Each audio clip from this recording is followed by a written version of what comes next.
Hai Sobat Sehat semuanya, saya Dr. Tirta Wijaya. Di channel ini kita akan bahas berbagai masalah seputar kesehatan, dan pada kesempatan kali ini kita akan membahas mengenai keluhan buang air kecil yang nggak lancar atau tersendat-sendat. Jadi pertanyaannya tuh kurang lebih, dok, saya buang air kecilnya nggak lancar, tersendat-sendat, obatnya apa? Nah, pertanyaan ini nggak segampang itu ya ngejawabnya, nggak keluhannya ini obatnya itu.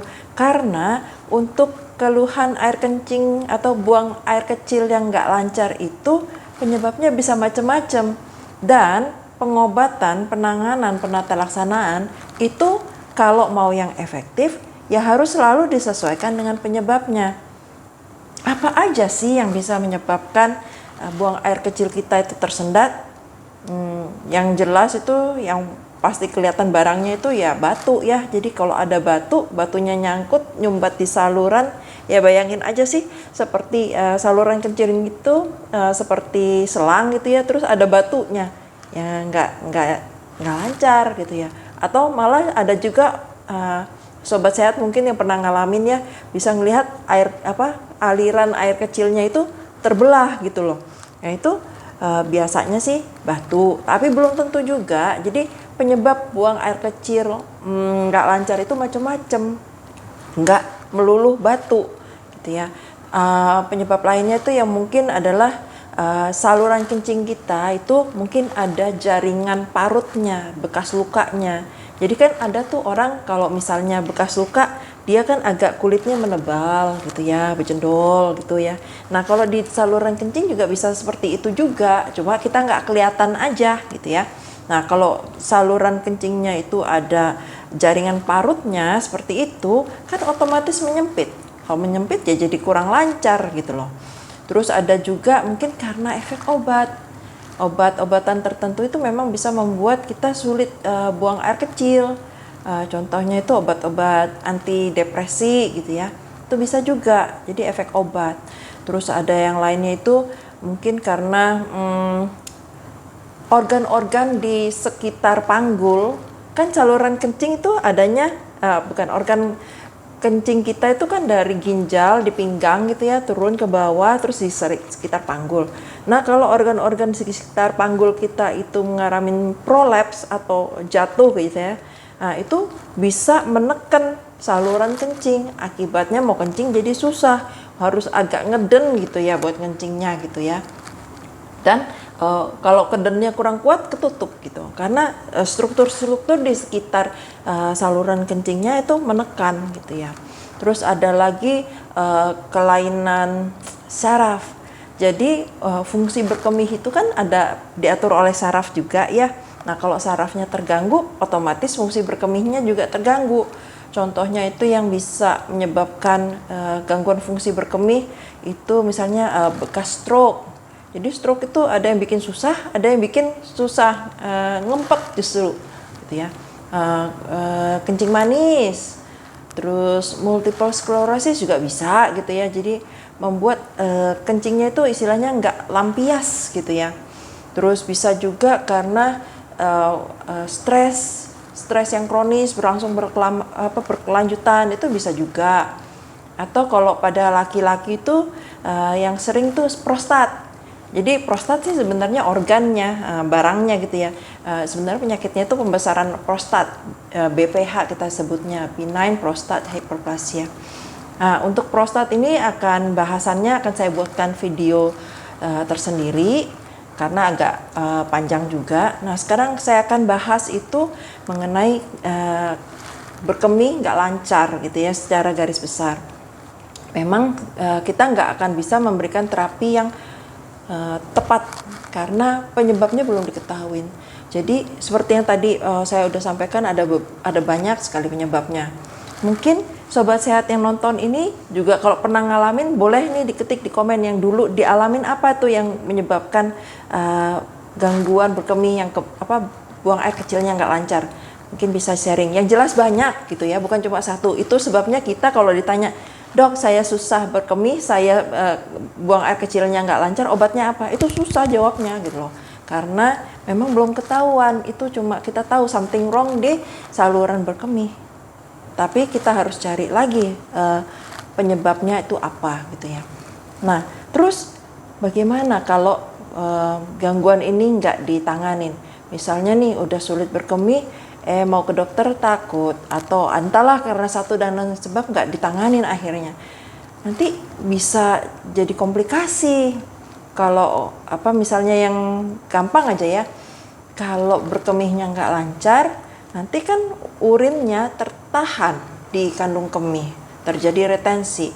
Nah kalau retensi terus, lama-lama bocor, rembes. Jadi kita bayangkan kandung kemih kita itu kalau penuh gitu ya, udah rasanya nggak enak, gimana sih rasanya mau pipis ditahan-tahan gitu, bukan ditahan sih, memang nggak bisa keluar gitu ya, rembes ya, nanti bocor, nanti kencing terus, terkencing gitu ya. Terus kalau itu karena air seninya dia nggak lancar, ngendek dia, nanti bisa jadi batu atau bisa jadi infeksi. Kan harusnya kandung kemih itu dikosongkan terus gitu ya. Nah kalau dia ngendek, nanti kuman-kuman itu sempat berkembang biak di situ, jadi infeksi. Nah lebih ini lagi kalau ngendeknya dibuli aja gitu ya, mungkin masalahnya dibuli aja. Gimana kalau dia nanti sampai naik ke atas, sampai naik ke ginjal, masalahnya bisa kemana-mana. Jadi biar gimana, tetap sebaiknya kalau sobat sehat mengalami keluhan buang air kecilnya itu nggak lancar, ke dokter aja, jangan ditahan-tahan. Kan nggak enak ya nahan-nahan kencing gitu ya, nggak lampias gitu. Nah terus terapinya apa?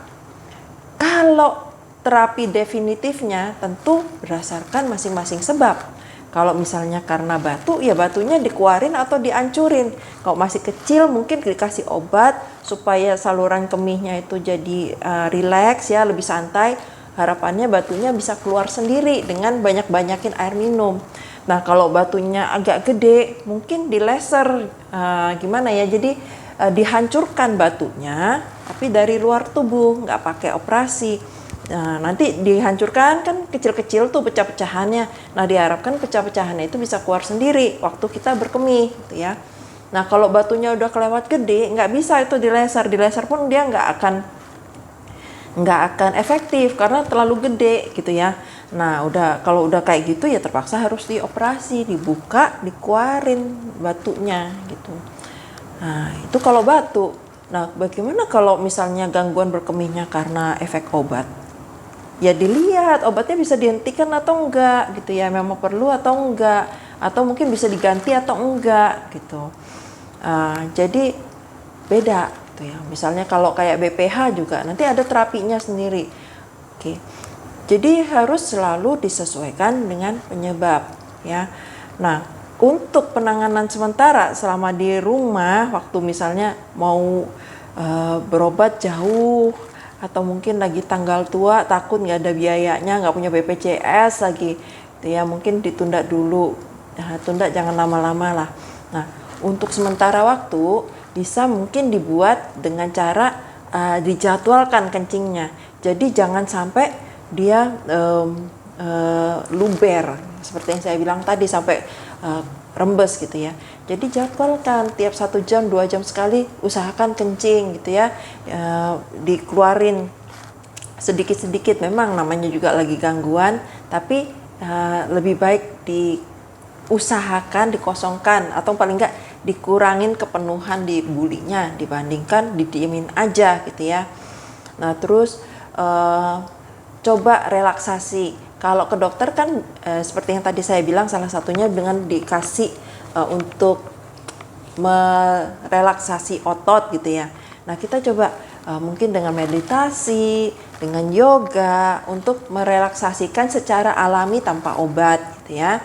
Terus bisa juga dengan mandi air hangat atau direndam dengan air hangat. Sama tujuannya supaya relaks, santai, itu otot-ototnya nggak tegang gitu ya. Jadi lebih terbuka gitu istilahnya salurannya. Diharapkan dengan itu tuh lebih gampang untuk buang air kecil.